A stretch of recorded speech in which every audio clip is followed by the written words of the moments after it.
So the title is quite long, and it's by necessity because as Anne was saying there, can get quite wide ranging. So it's necessary to focus on aspects of multimodality and in PhD projects obviously as well. So I'll talk about the outline first. I'll be looking at aspects of pragmatics, speech acts and requests. And then I'll be looking at kind of the broader definitions of multimodality and modes as well.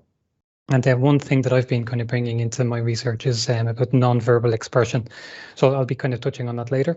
And then obviously video-mediated interaction has been quite important because this kind of came, I suppose, from the pandemic-imposed use of Zoom in the classroom, and that restricted, on one hand, my research, but inspired me in another direction. Then we have, I'm going to talk about multimodal corpora, and I'm going to then focus on my case study as well. So often when I'm explaining to people what I'm doing, I use this as an example.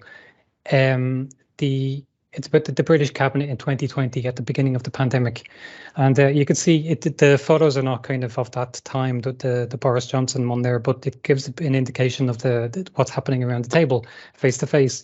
And then when they migrated to kind of Zoom, that was that famous photo of the first kind of British cabinet Zoom meeting. So the Sekete and Mondada were saying, how do these new forms of communication and interaction, how are they distinct from embodied co-presence? So how are they different from when we're together, physically together? And by new forms of communication, Zoom isn't necessarily new, but it's constantly ongoing. And this is the kind of opportunity I think multimodality offers us. It gives us these frameworks to adapt and explore new directions. And then in my words, I would say, basically, when you're going from there to the left to the right, what's lost, what's gained, and what's maintained, and in what manner of those three aspects, right? So that's what I'll be essentially exploring today. So my research questions, basically, I'm looking at how does pragmatic competence vary in terms of video-mediated spoken request sequences across proficiency levels, specifically at those three levels. And then I'll be looking at the role of multimodality in the competence and performance of L2 spoken pragmatic interaction in an online environment. So a starting point will be the pragmatic aspects, and I'll just quickly look at some of these things. So I'm looking specifically at requests because there's a very good research base with requests, and especially in learner spoken corpus research in that area too. Going back to projects like the cross-cultural speech act realization project, Taguchi there on the right at the bottom has kind of elaborated quite a scheme to help distinguish certain types of requests. And broadly speaking, we're looking at like direct, indirect, and non-conventional. So something like, gives you pen, could I please have your pen, I've no pen, kind of working in those kind of things to see how learners deal with those kind of situations. Speech acts are great because there's peripheral modification devices. So again, they just soften or intensify things. And again, these are often indications of learners progressing with their interlanguage. They start saying things like, could you possibly, or they modify them externally there, as you can see in the examples in the bottom right. So these are aspects that we're looking at too. Again, there's very good taxonomies of these, like openers, softeners, intensifiers, these kind of things. Expanders, grounders there with external modification. I'll be looking at more specific examples of these when I get to my case study. Another aspect of the pragmatics would be the politeness strategy, so the positive and negative politeness strategies, so things like offering and promising there, being indirect, minimizing the imposition. Again, we see examples of these, we will see examples of these later. And one thing I'm interested in as well is the kind of the wider effect of request sequences, because I kind of in my mind have an image of a ripple effect, that the request in the conversation has an impact on things going around it, but in many levels pragmatically amongst them. So these are some of the things that I think are salient for looking at the multimodal and the pragmatic elements. And then the embodied request is another thing. It may not transfer so well to a video-mediated environment, but that thing of when you're actually gesturing a request. So, you know, the typical thing you see in a movie where someone's on the phone and they do this for looking for a pen or something. That's a kind of an embodied request, you know. So it communicates a lot too, and I'll return to that later. So I'll talk about multimodality for a little bit. So to kind of from monomodal to multimodal to communication is a multimodal process, and people refer to things like visible acts of meaning, so that you're hearing and you're seeing things too, and it's all being processed at the same time. As Anne was saying at the beginning there, I'm particularly interested in language learning and language teaching, and there's obviously a long kind of history of this being multimodal, because we're in the classroom, we're moving, we're gesturing, we're nodding, looking, nominating, using all of these features as they're very important part of classroom discourse. So Aransky and Stam have a great quote. They say that to fully understand language acquisition and language teaching, it's necessary to consider and investigate all of these modes that I've just mentioned there in bold above. Multimodality itself is a broader area. If you could kind of boil it down to explain to somebody what it means, I would say it's the study of how different kinds of meaning making are combined into an integrated multimodal whole. So it takes us back to that kind of a multi-channel process. There are kind of three premises which would be important. Is that so you're making your meaning. In my context, I'm looking at kind of spoken communication. So it's made with different resources, different semiotic resources, and each resource has its potentials and limitations. So those resources being things like gesture, spoken language, gaze, head movements, those kind of things. They also refer to multimodal wholes, gestalts, orchestration, groups of things together. And that's one thing I'd be quite interested in. I think that corpora have a great potential to identify and explore these things. And then to study communication and meaning making, we need to attend to all the semiotic resources. So we need to go from monomodal to multimodal. And then one final point I think is worthy of inclusion there is that the context of the interaction will dictate which modes to include. So in the video mediated interactions, which on Zoom that I'm looking at, of course, there are certain limitations to the modes which can be, I suppose, used in that context. Now, mode itself, what is a mode? So a mode, kind of in its purest definition, is a socially shaped and culturally given semiotic resource for meaning making, right? So it's quite a kind of elaborate definition there. I think the examples are great. Things like image, writing, layout, music, gesture, speech, moving image, soundtrack, 3D objects. So they're kind of the things that Kress, who would have could kind of worked at the forefront of kind of exploring social semiotics, etc. That's how he defined them. So Sindoni as well here makes some great examples. She says they're the means that humans have, that we have developed and have available to make meaning. So as I said, if I can't say something, I'll gesture it. And if I can't say something, I'll write it down. I'll text it to you, whatever. So that's how the wideness of this kind of area has such great potential. And then she talks about the actions, the materials, the artifacts we use for communicative purposes, and the way that these resources are organized in our communication. So that's essentially what we're talking about with mode and multimodality. I'd like to introduce a few kind of concepts which are going to, I feel, are going to be important for me moving forward with video mediated interaction. So remember at the beginning there, I had the British cabinet kind of together at the table, and then I had them online. And I said, what happens when they move from the kind of from the embodied togetherness to the online environment? So there's a thing called affordance. So this means the potentials and limitations of a mode. So if I'm gesturing face to face with you, and then I'm gesturing online, what's the affordance? What's the potential? Can I still gesture? What's the limitations? The webcam, the framing is not, you're not able to see certain things. So that's what I think the affordance of all these aspects, I think that's where it's going to be important. There's even affordance of things like the way we speak. We might lose aspects of a voice, the way we gaze, etc. There's a lot of potential. There's a lot of limitation. And that's what I want to analyze. And then the transformation as well, it's kind of pretty much repeating what I was just saying there. It's the process of meaning of change through the reordering of elements in a semiotic text. So for me, I see the application to the video mediated communication, how speech and embodiment change through that prism of the webcam, basically. That's what I would say it in a few words. And another thing about modes is, and this is getting a bit more specific now into what I'm looking at, are embodied and disembodied modes that kind of defined by different kind of semiotic kind of researchers. So the embodied modes are gaze, gesture, facial expression, head, body movements, and posture. And these broadly fall into line what's called kinesics, which would be a separate field. And I'll be back to this in a moment. And then we have disembodied modes, which are still image, moving image, layout, space, sound, and music, amongst others. And then when they work together, they're called orchestration.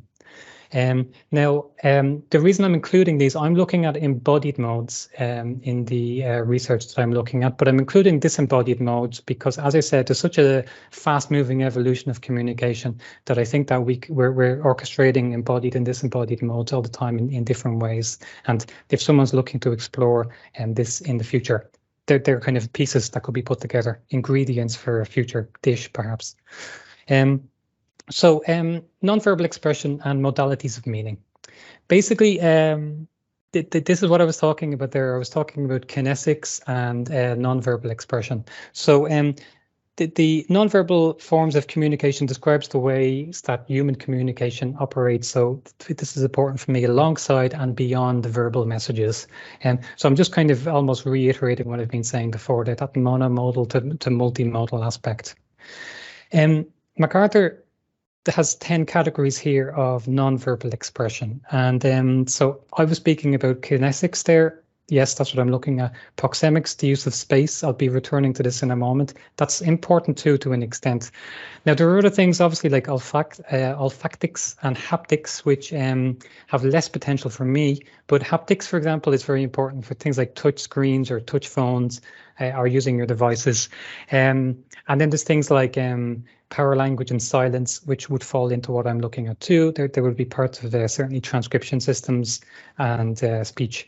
And then there's other things as well, which are kind of were new to me, things like chronemics, which is our perceptions of time, which is things like when you get your last seen red ticks on WhatsApp and these kind of things, and the perception of you getting a preferred response and all those kind of things. And I know people are interested in multimodality who are attending today, and that might be something I would recommend having a quick look about, because I'd say it'd be interesting.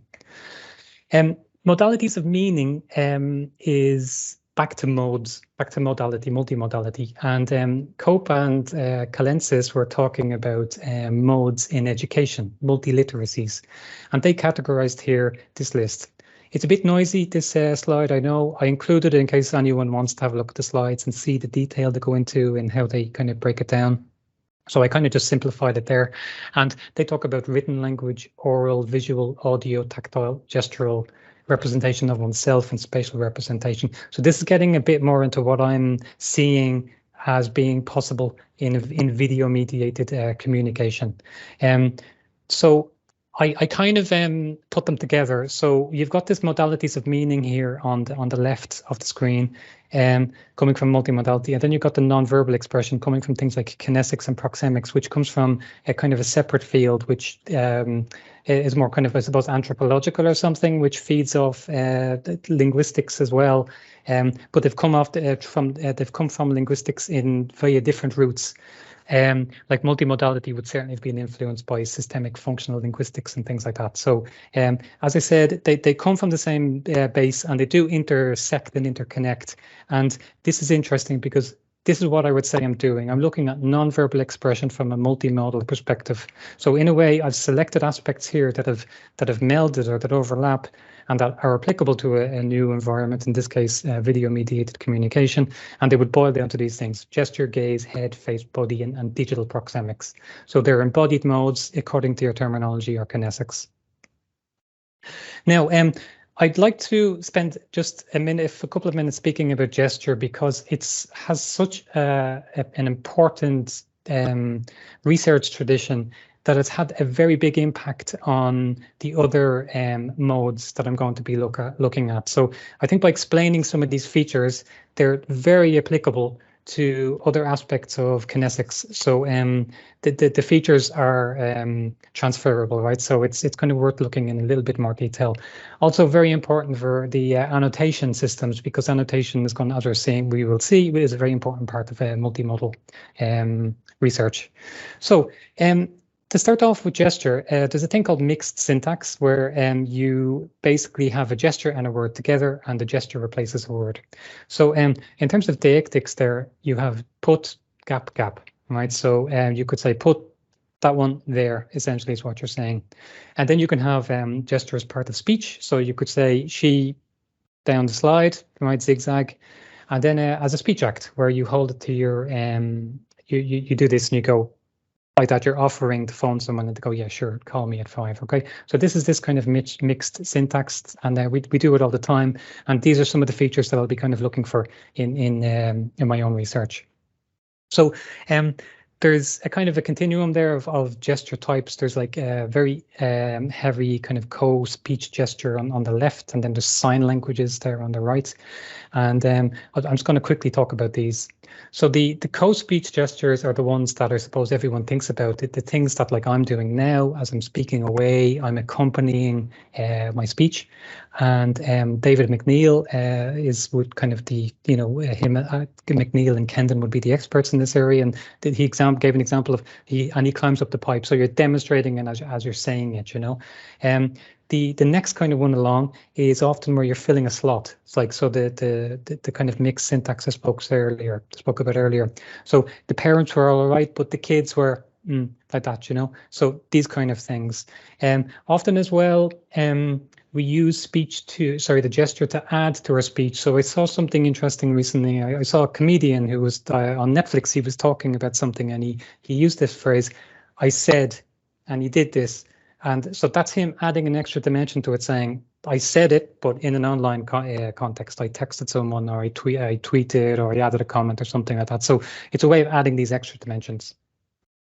Pantomimes is essentially miming.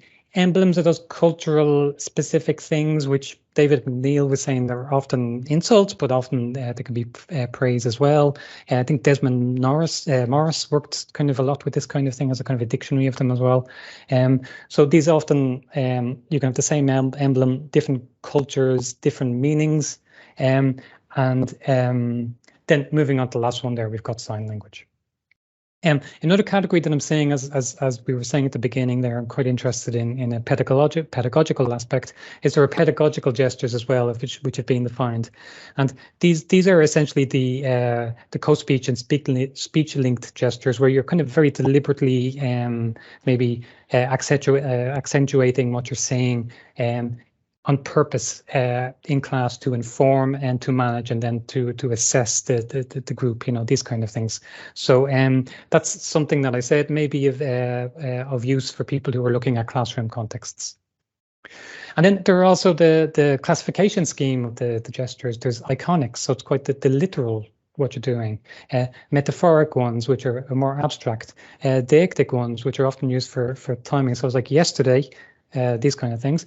Beats is when you're like politicians kind of emphasizing something, and cohesives is when you're looking at the broader stretch of discourse and you're looking at repetitious elements of gesture.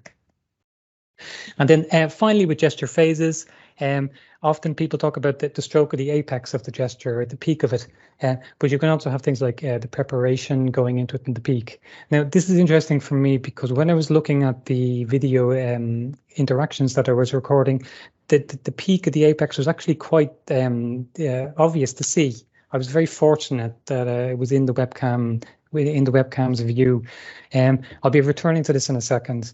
Then there's gesture space. This is front, obviously, horizontal, vertical. It can reduce, it can be enlarged. I have an image of it like the tray on an the seat in an airplane. You're often like this, or you're like this. They're the kind of two most common ones. It can be wider or narrower.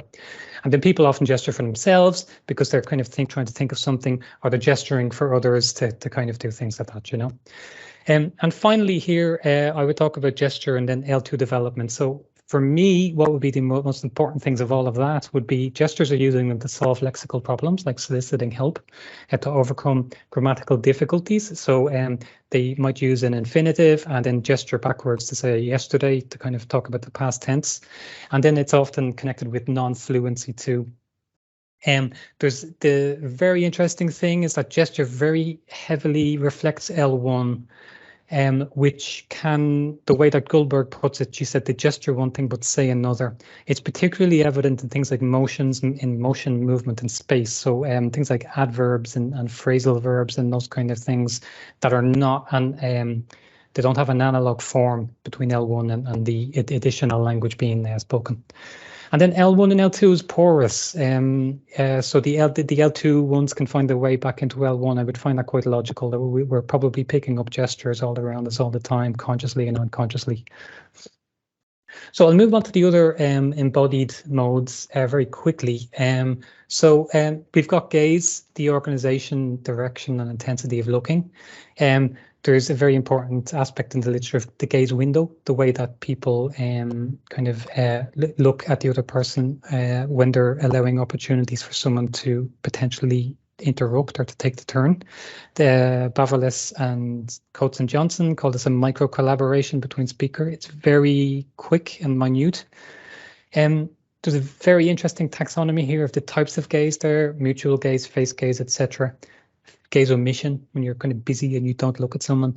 And then the functions, attentiveness, regulation, yielding, lying, persuasion, these kind of things. So this is from an older kind of literature review, I suppose. And but I do see a lot of potential applications for video-mediated multimodal transformation, video-mediated interaction. Face as well. This is what I was talking about with like gesture. There are iconic aspects, there are metaphoric aspects. So you can portray literal reactions. That's your iconic one, and then you can go down to a more metaphoric one. When you're squinting suspiciously at an implausible story. They're very important in things like storytelling, because you're often frequently embodying the other person that you're talking about. So you'll be acting kind of essentially of what they're doing. And there's a kind of a gesture coding scheme, or a facial coding scheme, with eyebrows, eyes, gaze, mouth, head, etc. From the Alwood project, just to give an idea of the kind of, I suppose, the annotation that could be potentially put together for something like this. This would be very unique to each project, to the needs and the research questions of your own project. And then the head as well, we're saying things like emblem, deic beats, so cultural specific ones, pointing towards something, rhythmically beating your head as you're speaking, these kind of things. And McClave there was looking at some very interesting and logical things like intensification, narration, the way we switch our posture when we're talking about people. So he said, so I said, he said, I said, etc. And back channels, nodding, all these kind of things. So there's a very wide range of kind of functions with these things. And then proxemics is about the study of time, structure, environmental space, all of these kind of things. It's inhabiting a space with a co-present other in space and time. So this is very applicable to a video-mediated environment, I would say. MacDonald made a great point. You said dynamics don't, the dynamics of proxemics don't go away in digital spaces. They show up differently, right? So I would say that sure, space is fixed. Sindoni says that the kind of the constraints don't allow a reciprocal negotiation of space. I would say restrict there myself, and I'm addressing this at the bottom there. And we're not essentially interacting with the other person. Obviously, we're interacting with a machine, a screen, whatever. But the multifaceted nature of these spaces, they're physical, digital, digitized, blended, hybrid, and virtual, obviously. So there's new avenues for interpretation and new types of cultural practices available here. And now we'll get to video-mediated interaction. I'll get a bit more deeper into this. So digital technologies, they facilitate the capture and investigation of multimodal data sets. So it's great that we can just press record here, and I'm getting all of this modal activity going on, multimodal activity going on in a Teams meeting. And so these technologies, as we're going along, like our smartphones, our computers, they're enabling us to combine means of meaning making in new and kind of exciting ways. So they create the paradox of proximity by creating an interconnectedness without embodied co-presence. So this means that, yes, we're together, but it's in a different way. how is it different through webcams? Holtz and et al. Talk about webcam interaction and how we need to adapt to those situations, to adapt all our modes. And one thing I find very interesting, they suggested that the activity that we do on screen is allocentric. Basically, this means that we deliberately move to a central gesture space or a central communication space for communicative purposes. So obviously people turn their screens off, their cameras off. Sometimes people physically can't put their cameras in certain directions. Of course, there's the kind of life stuff happens, right? But it implies an adaptation. It implies that people do tend to adapt to this environment. And so if it's applicable to gesture, we saw gesture kind of classifications are applicable to other embodied modes. Can we say the same thing? Does our head, face, eyes, do these adapt to this kind of allocentric space too, right? So it's something to kind of take into account. So essentially, to sum all up, we're looking at new proxemic patterns because of the webcam, framing, kinesics patterns. We've got this partial presence. Again, the framing is restricting what you can see. Gaze and eye contact is very is tricky. There's problems of gaze reciprocation. I'm looking at my screen. I'm not looking at the webcam. I was in a meeting recently, and someone was looking at the webcam and constantly staring at me, and it was very unsettling. And so maybe it's not the best thing to do sometimes. Is it because I was accustomed to people just staring at the screen and imagining that's me or something? I don't know. But these kind of things are the way forward with this, And then mode switching is something else. I'm not looking at mode switching, but it's the way we change between writing and speaking as we're going along, and we tend to stay in those kind of terms, according to Sandoni and what she was saying in her research. So multimodal corpora, I'm sure a lot of people today are kind of preaching to the converted here a bit, but they're fantastic definition here. I love this: repositories of aligned media. So at the bottom there, we're mixing information of distinct modes.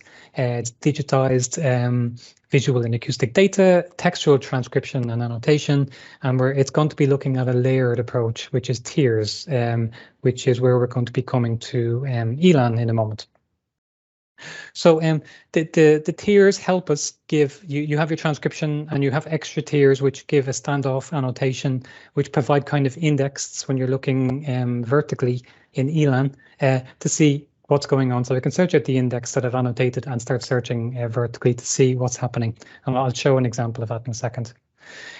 So you can put lots of different tiers. It's multi-layered, it's open architecture, and they can be processed together or separately and exported and explored in other tools.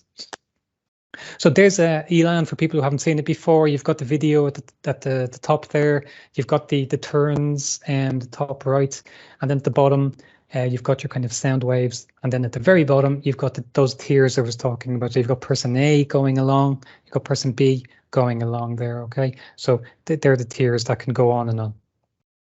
Now the challenges of a multimodal corpora is that it's complex. The scale can get quite big. As we're saying with multimodality and embodiment, etc., there's a multitude of choices from different semiotics perspectives, like conversation analysis, systemic functional linguistics, social semiotics, those kind of things. Annotation is extremely time consuming. And if you make a mistake and you have to go back and start again and kind of rethread the whole thing through, it's even more time consuming.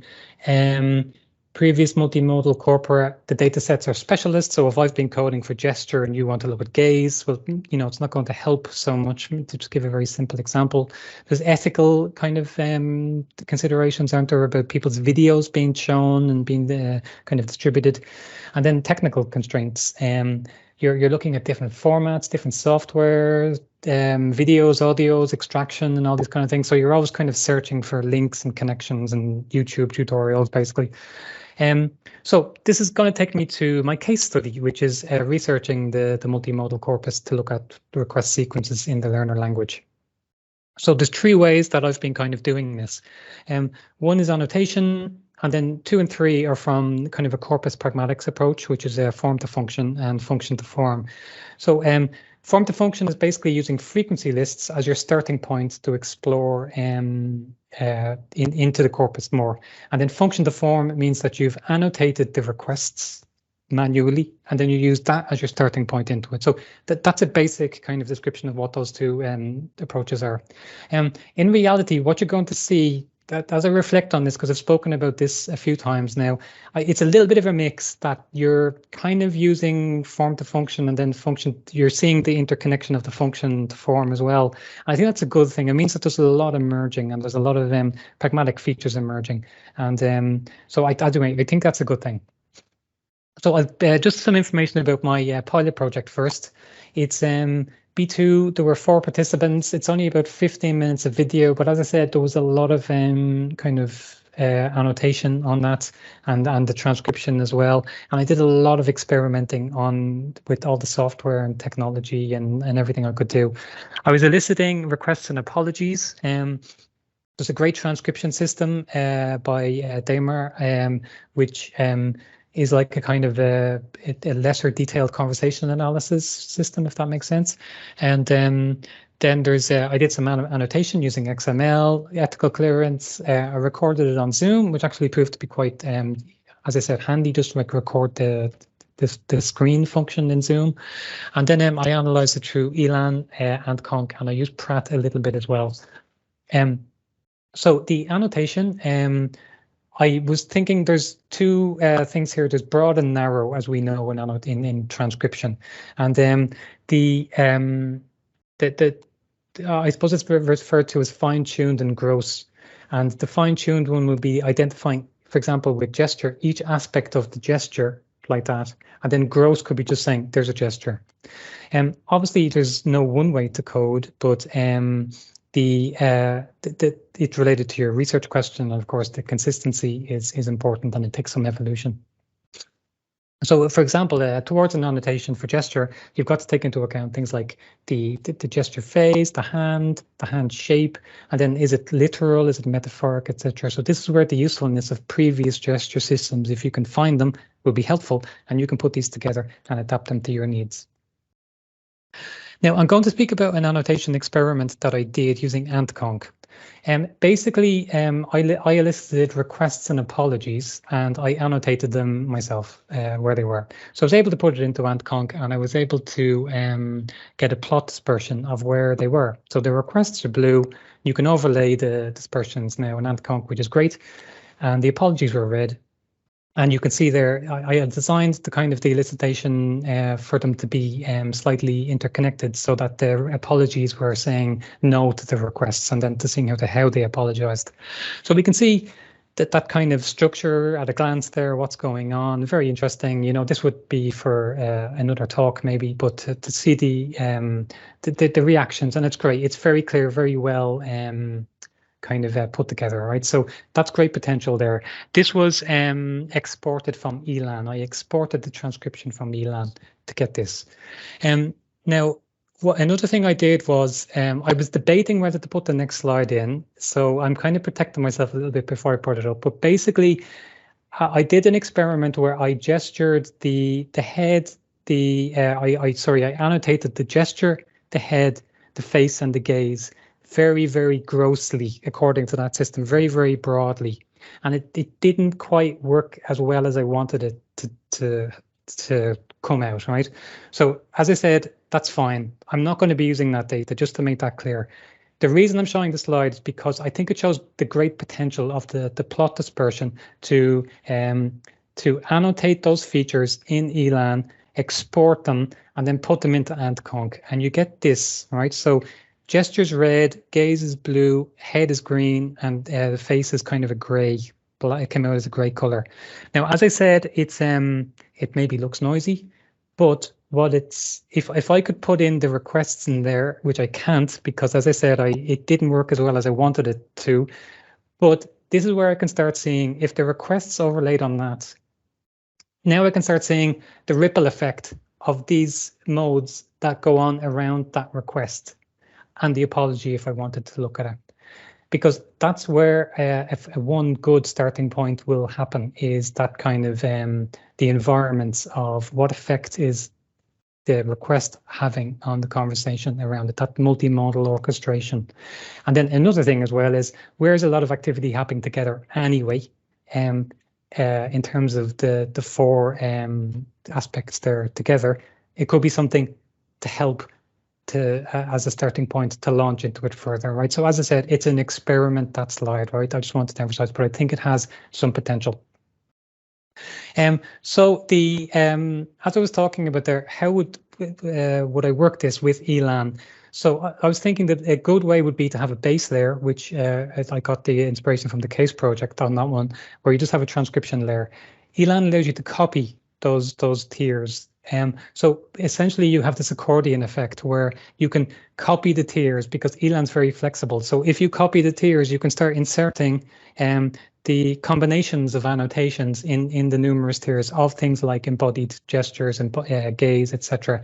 And it allows for quite a lot of exploration to get back to something like this, to be quite specific instead of having so much information there. So I think the key then would be to have a very broad, succinct, readable annotation system for embodied modes. So do you remember I was talking about the gestures there? So you could just have a very short code saying handedness, left, what type, iconic, the shape of the hand, palm up. All right. So if you could have a letter identifying each of those, and you can have a kind of a consistency, then you can make those very specific kind of annotations searchable for co-occurrence and dispersion. I of course will be working qualitatively too, so it's the kind of to allow for both aspects. Now, I'm going to talk about the form to function approach here with AntConc. So basically, one thing that I looked at, which was in the frequency list and in the keyness list, was the word OK, which I think is great because it has a lot of functions. We're seeing here from just in that list there alone, does from the transcription system, I know that there's overlap, repetition, rising intonation, paralanguage, and elongation. So great. I'm going to use that to explore. I put in Elan in the search function, I put in OK as well, and it allows me to jump to my video data set. But coincidentally, there's a request right after one of the OKs there. So I can use that to explore further the pragmatics that I was speaking about a lot earlier, if you can remember all of this. So you've got there the opening. So if you like to remove each thing you write, so we're looking at things like an indirect expression. It's very interconnected with gaze, I noticed. So basically, this is a librarian telling a student, she goes, oh, look, you've written in the book, could you please erase it? Right, that's what she was saying essentially. So the gaze pattern interconnects very much with the turn essentially. So she says okay, and then she blinks. I think the blink there, it's kind of a long blink. I think it's a way of basically looking away essentially. And then she looks back and says, if you'd like to, that's the peripheral act, and then remove each thing you write. Now, one thing that's important about gesture, gaze, these kind of things, they tend to occur during focused information. So that focused information is I suppose, the heart of the sentence in a way. So she's saying remove what you're saying. Now, in terms of pragmatics, and speech acts and politeness, that's quite an imposition to say to somebody. So she averts her gaze there. So this kind of leads me to some initial observations where, first of all, she's using gaze to hold the floor. And then at the bottom, we're seeing that I would say, is there a connection between that politeness and that focused information where she's either saying, I know there's an imposition going on here, but also it's that imposition also happens to be the focused part of the phrase, right? So that's a kind of an observation I would make there. Now, the form approach, this is where you manually annotate the requests. As you can see there, they're in yellow, and then you go searching them out. So we're just searching them straight out in Elan here, and it jumps to Elan, and I can play it, and it loops. This turn was quite long, and we've kind of spoken about this before, that there is a kind of a longer turn taking here. I'm not sure if it's because it's on Zoom or just because of the nature of the conversation. But I love this conversation that happened, because it's sometimes you have a conversation because you're just talking to someone. This is very specifically someone thinking in their head, I need to borrow a book from her. That's the only reason I'm going to have this conversation. The other person is basically saying, I see that you're only speaking to me because you want to borrow my book, and I'm not having it. So essentially, you're getting this kind of blocking, but they're both being polite about it, obviously. So there's a lovely structure in it. There's an opening, there's a preliminary, there's the person blocking them going, look, I'm a bit busy, could you kindly speak later? And then they come back with their grounders and their negative politeness strategies at the bottom. And they're kind of going, well, look, you see, I'm doing the exam and I'm sorry, and I need to borrow your book, essentially. And this is where we get to the heart of the request. And she says, in blue there, if you could lend me your copy. So again, we're seeing lots of interesting pragmatic items here: downtoners, mitigation, minimizing of imposition, that kind of thing. And I'll kind of, I'm aware of the time, so I'll just jump to the gaze and the gesture. With the gaze here, we're seeing a lot of this kind of taking the turns. And I put in the thing there saying potential for turn transition, because I feel that people are looking back to kind of go, have you got something to say here? Or is it where you want to perhaps jump in? This is your opportunity, you know? So she's saying, if you could lend me your copy, it kind of has that looks back, then maybe for 1 or 2 days. Again, the longer blink there we're seeing in the middle. And then she, at the end, she says for 1 or 2 days, and then she's like maximum. And she looks back to go, what's your reaction? In terms of the gesture, there's a lot of rich gesturing going on here, and it's all very, very clear within the frame of the camera. We're seeing deictic gestures where she's saying, me too. She's have a metaphoric one where she's kind of a supplication, like I don't have enough money. We're seeing an iconic one, lend me. And then she's saying for maybe 1 or 2 days, and then she's kind of saying maximum, which I would kind of wager is a metaphoric one, to kind of like, even, how would I put this, a politeness, pragmatic gesture too. The requests can be isolated and exported to Pratt. There's an example of the kind of sound waves that you get. You could put an extension on Pratt to allow an import from Milan. I haven't done it very much. I'm putting it in more to show that it can be done and when needed, because if you're transcribing by ear, sometimes it's difficult to perceive maybe some of the kind of up tone and down tones as well. So this will help immensely with that. As you can see, it's quite flat, that tone.